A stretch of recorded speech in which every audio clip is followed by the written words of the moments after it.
નમસ્કાર દર્શક મિત્રો, અવર રાઇટ્સ ન્યૂઝમાં આપનું હાર્દિક સ્વાગત છે। સાદલી ખાતે પવિત્ર રમઝાન માસ નિમિત્તે સાદલીના મુસ્લિમ યંગ સર્કલ દ્વારા દર વર્ષની જેમ આ વર્ષે પણ સસ્તા ભાવે ફળોના વેચાણનું આયોજન કરવામાં આવ્યું છે।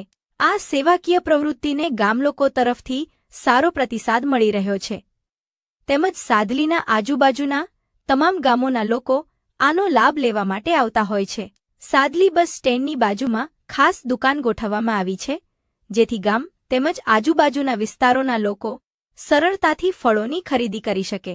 બજાર કરતાં ઓછા ભાવે તાજા અને ગુણવત્તાસભર ફળો વેચવામાં આવતા ખાસ કરીને ગરીબ પરિવારોના લોકોમાં ખુશીનો માહોલ જોવા મળી રહ્યો છે।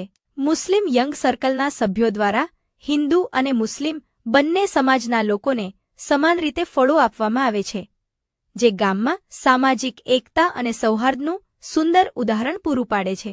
સાદલી તેમજ સમગ્ર શિનોર તાલુકાના ગામલોકોએ આ પહેલને પ્રશંસનીય ગણાવી સંગઠનના સભ્યોનો આભાર વ્યક્ત કર્યો હતો।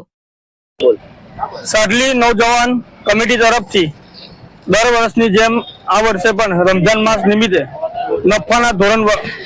નફાનું ધોરણ રાખ્યા વગર ફ્રૂટનું વેચાણ કરવામાં આવે છે, જેમાં દરેક સમાજને લાભ આપવામાં આવે છે।